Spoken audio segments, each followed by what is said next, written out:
Tequeremosescuchar.com. Recupera el bienestar de tu vida emocional.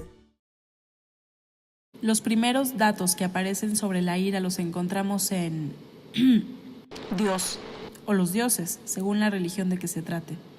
En la Biblia ocurre la destrucción de Sodoma y Gomorra, las plagas de Egipto, el castigo a las tribus de Israel, la cólera de Caín contra Abel, la ira de Jesús en el templo, etc. En la mitología griega y romana aparecen diversos eventos como la cólera de Poseidón contra Odiseo, de su hermano Zeus contra Sísifo, la furia de Aquiles. Y precisamente la palabra furia proviene de un mito en donde las furias nacieron de la sangre que cayó en Gea, madre tierra, cuando Cronos cortó el escroto de su padre Urano. Ellas vigilaban la puerta hacia el mundo inferior, castigando a aquellos cuyos crímenes no habían sido expiados en el mundo de los mortales. Trataban así de restablecer el orden perdido. En ocasiones, también subían a la superficie y allí perseguían a aquellos que pretendían salir impunes de algún delito. Tenían cabeza de perro, alas de vampiro y, en vez de cabellos, serpientes. También en la mitología griega aparece Lisa, que era la personificación de la ira frenética, la furia en la guerra y hasta la locura producida por la rabia en los animales. Llama la atención que por sus características los griegos asociaban a esta diosa con Manía, la diosa de la locura. ¿Coincidencia? No lo creemos. A lo largo de la historia de la humanidad existen miles de eventos en donde la cólera aparece generando destrucción, muerte y sufrimiento, tanto para los que la generan como para los que padecen sus efectos. Daremos algunos ejemplos por orden cronológico.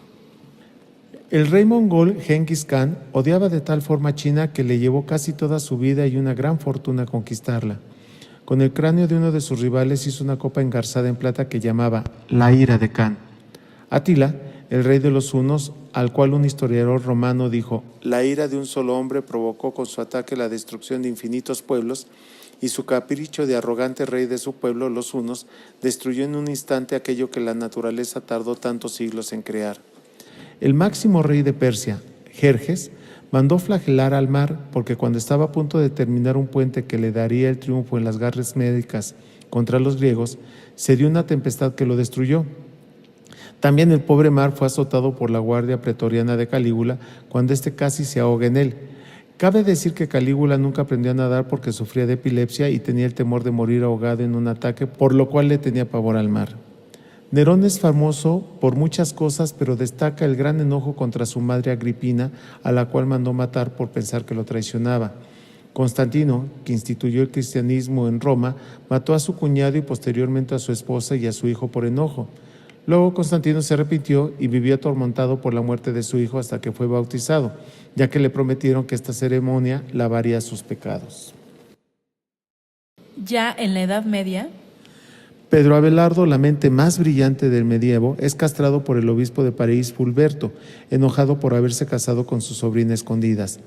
Vlad el Empalador reinó en Valaquia y, como su nombre lo dice, empaló 20,000 hombres, enojado por desobediencia. Iván el Terrible, zar de todas las Rusias, sus ataques de ira eran famosos por los incontrolables que eran. En uno de ellos asesinó a su hijo y en otro le pegó a su nuera embarazada hasta que abortó. en el siglo XIX, famosos también eran los arrebatos de ira de Napoleón Bonaparte, en donde terminaba aplastando su reloj contra el suelo.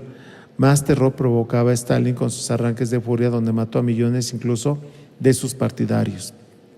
Hitler es imprescindible en este recuento. Genocida y dictador, no es necesario abundar en él.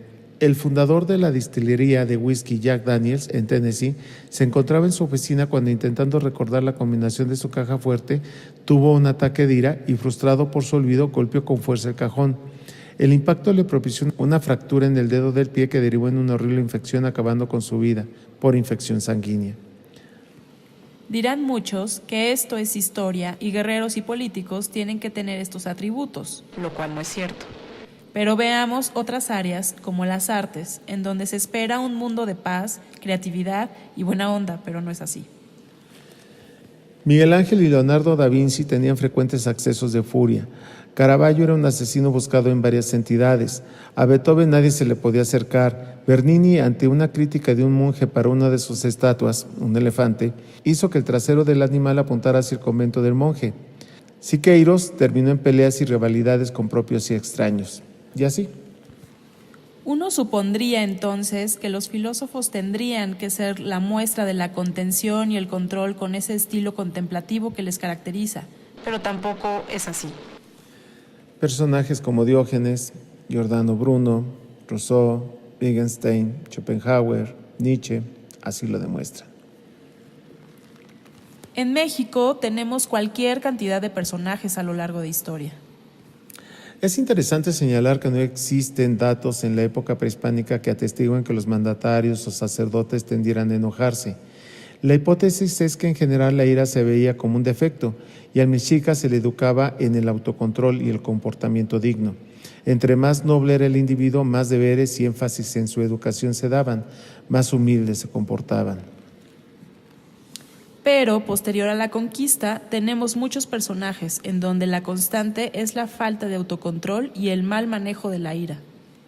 Por ejemplo, el mismo conquistador Hernán Cortés, o peor aún, Pedro de Alvarado, famoso por sanguinario y cruel.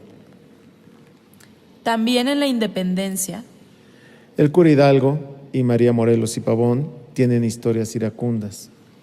en la revolución tenemos numerosos ejemplares. Pancho Villa, Victoriano Huerta, el general Fierro, Zapata, etc. En historia reciente no podemos reponernos de la masacre del 68 hecha por el irascible Díaz Ordaz y la gran cantidad de muertes que año con año van en aumento por vendetas, crímenes pasionales, discusiones en tráfico, peleas en centros nocturnos, etc. México atraviesa la época más sangrienta de su historia y mucho tiene que ver el enojo social, la ira contenida, la falta del control emotivo. Somos uno de los países más violentos en toda la orbe y eso ya es hora de cambiarlo, empezando por nosotros mismos, sacando el enojo y la frustración que llevamos dentro, para que esta historia sea diferente. Para que la historia de la ira quede ahí, en la historia. Tequeremosescuchar.com. Recupera el bienestar de tu vida emocional.